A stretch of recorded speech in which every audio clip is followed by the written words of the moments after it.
Hello everyone, welcome to the channel tutor box. और आज की इस क्लास में मैं आप लोगों से डिस्कस करने वाला हूँ फार्मास्यूटिकल एनालिसिस के जो इंपॉर्टेंट टॉपिक है जहाँ से रेगुलर क्वेश्चंस पूछे जाते हैं, उन टॉपिक्स के बारे में बताऊँगा।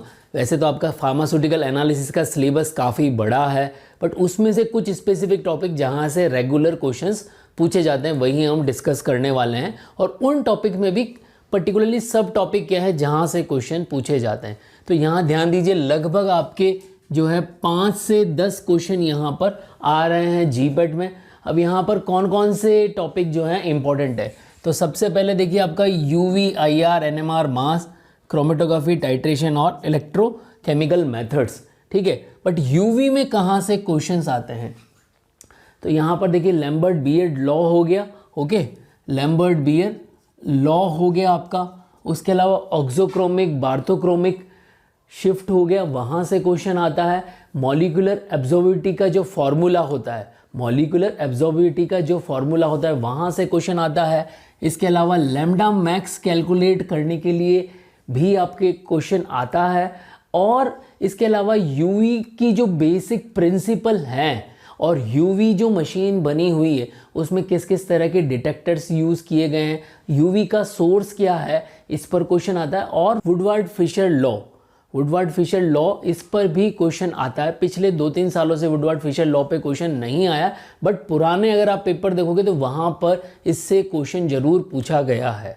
Clear everyone. इसके अलावा chemical shift and sample handling material, इस पे भी जो है यूवी में क्वेश्चन पूछा गया है। अब हम बात करते हैं आईआर की, तो आईआर में कहाँ से क्वेश्चन पूछा गया है, तो आईआर में भी बेसिकली जो आईआर मशीन जो है उसमें आप कौन सा डिटेक्टर यूज़ करते हैं, आईआर का सोर्स क्या है, इस पर क्वेश्चन पूछा जाता है। केमिकल स्ट्रेचिंग, जैसे COO बॉन्ड है तो CO बॉन्ड की स्ट्रेचिंग हो गई, या NH जो बॉन्ड है इसकी स्ट्रेचिंग हो गई, तो इससे रिलेटेड जो हैं वो क्वेश्चंस आपके पूछे जाएंगे। कोई आपको फॉर्मूला दे दिया जाएगा और फिर उसका एलुसिडेशन भी पूछा जाता है। क्लियर। अगर हम एनएमआर की बात करें तो यहाँ पर एनएमआर जो है, एनएमआर में आपसे क्या पूछा जाएगा, एनएमआर में आपसे पीक पूछी जाती है। अलग अलग आपको जो है कंपाउंड्स दे दिए जाते हैं, ऑर्गेनिक कंपाउंड दे दिए जाते हैं और उनमें हाइड्रोजन जो है उसकी कितनी पीक आएंगी वो पूछा जाता है। तो एनएमआर एक क्वेश्चन तो पक्का और इस पर आता ही आता है कि कोई भी आपको केमिकल कंपाउंड दे दिया, पर्टिकुलरली ऑर्गेनिक कंपाउंड दिया जाता है और उसके बारे में आपसे पूछा जाता है। क्लियर। इसके अलावा NMR solvent, source of radiations and reference compound and solvent peak in C13 NMR, इस पर भी क्वेश्चन आप लोगों से पूछा जाता है। तो NMR के क्वेश्चन आपका हो गया। तो NMR से जनरली 1 या 2 क्वेश्चन पूछ लिया जाता है, यूवी से भी 1 क्वेश्चन, IR से भी 1 क्वेश्चन आपसे पूछा ही जाता है। मास स्पेक्ट्रा की अगर बात करें तो मास स्पेक्ट्रा में जो है क्वेश्चन आपसे पूछा जाएगा, कैलकुलेशन बेस्ड क्वेश्चन पूछा जाता है। ठीक है, तो कैलकुलेशन बेस्ड क्वेश्चन होता है। इसके अलावा हाइड्रोजन डिफिशियंसी इंडेक्स के बारे में पूछा जाता है, अनसैचुरेटेड इंडेक्स के बारे में पूछा जाता है। ठीक है, और इसमें आप ध्यान रखिए कि जो आपका डिटेक्टर्स वगैरह यूज़ हो रहे हैं, सोर्स क्या है मास का, उसके बारे में भी क्वेश्चन पूछा जाता है। तो calculation based, mathematical formula based भी यहाँ से क्वेश्चन पूछा जाता है। तो एक क्वेश्चन आपका मास से पक्का पक्का आता है। फिर अगर हम क्रोमेटोग्राफी की बात करें तो क्रोमेटोग्राफी डिफरेंट टाइप्स की क्रोमेटोग्राफी हो गई।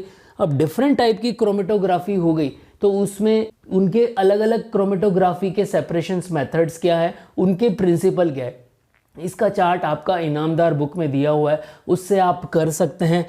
इसके अलावा सारी की सारी क्रोमेटोग्राफी है, TLC हो गया, पेपर क्रोमेटोग्राफी हो गया, HPTLC हो गया, HPLC हो गया, ठीक है, गैस क्रोमेटोग्राफी हो गया, तो इन सभी तरह, आयन एक्सचेंज क्रोमेटोग्राफी हो गया, इन सभी तरह की क्रोमेटोग्राफी का एक टेबल आप बना लीजिए और उसमें जो डिफरेंट उनके डिटेक्टर्स हैं, सोर्स हैं, वो सब आप कुछ लिख लीजिए और उनके प्रिंसिपल में क्या क्या डिफरेंस है। ठीक है, यहाँ पर डेरिवेटाइजेशन से रिलेटेड क्वेश्चन आप लोगों से जरूर पूछा जाता है HPLC में, तो उस पर ध्यान दीजिए कि डेरिवेटाइजेशन किस किया जाएगा, वहाँ पर यूवी का डिटेक्टर क्या होगा और फ्लोरेसेंस डिटेक्टर क्या होगा, इस पे क्वेश्चन पहले पूछा जा चुका है। तो यहाँ पर से क्वेश्चन आता है आप लोगों के लिए। फिर क्रोमेटोग्राफी पे एक बहुत इंपॉर्टेंट चीज़ ये है कि इसमें स्टेशनरी फेज क्या होती है और मोबाइल फेज क्या होती है, इसको ज़रूर आप याद रखिए। इनका ऑर्डर याद रखिए, क्या इनका ऑर्डर है और पोलरिटी ऑर्डर क्या है वो भी आप इनको याद रखिए। Clear. Then reagent use for carbohydrate detection in paper chromatography, इस पर भी क्वेश्चन पूछा गया है।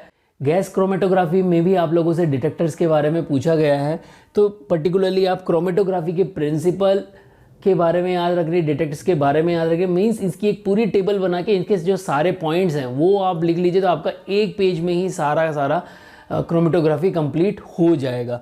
फिर अगर हम टाइट्रीमेट्रिक एनालिसिस की बात करें तो यहाँ पर काफ़ी सारी टाइट्रेशंस आ जाती हैं, जैसे कि कॉम्प्लेक्सोमेट्रिक टाइट्रेशन हो गई, एसिड बेस्ड टाइट्रेशन हो गई। तो यहाँ पर कौन कौन से इलेक्ट्रोड यूज़ किए जाते हैं, ठीक है, रेफरेंस इलेक्ट्रोड कौन से होते हैं और सोर्स इलेक्ट्रोड कौन से हैं, इनके बारे में आप लोगों से क्वेश्चन पूछा जाएगा।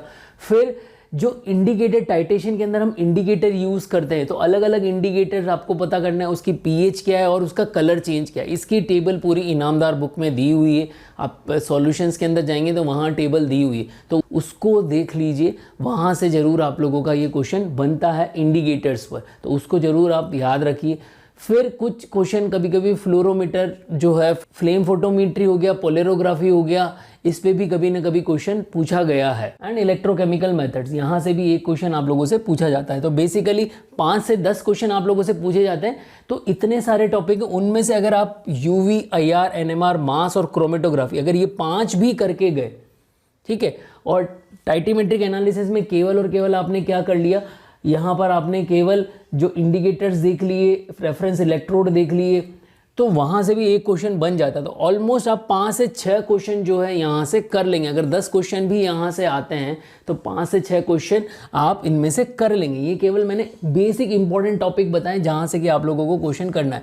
तो यहाँ ये 5 जो टॉपिक है, यूवी, आईआर, एनएमआर, मास और क्रोमेटोग्राफी, इन 5 टॉपिक में से 5 से 6 क्वेश्चन आप लोगों के आते ही आते हैं, ठीक है। तो 10 क्वेश्चन में से 6 क्वेश्चन यहाँ से आप लोगों के करेक्ट हो जाएंगे अगर आप इसको करके जाएंगे तो आई होप इन चैप्टर्स को आप अच्छे से पढ़ेंगे, इनमें इनके जो टॉपिक मैंने बताए उनको अच्छे से रिवाइज करेंगे। जितना भी आप लोगों के पास टाइम बचा है उसमें आप जल्दी से जल्दी इन टॉपिक्स को कंप्लीट करने की कोशिश करेंगे। तो यहाँ पर जो भी मैंने आप लोगों को इम्पोर्टेंट टॉपिक बताए आप लोगों को पसंद आए होंगे, और अगर आप लोगों को ये पसंद आया है तो इस लेक्चर को ज़्यादा से ज़्यादा बच्चों तक शेयर करें। जय भारत, जय हिंद।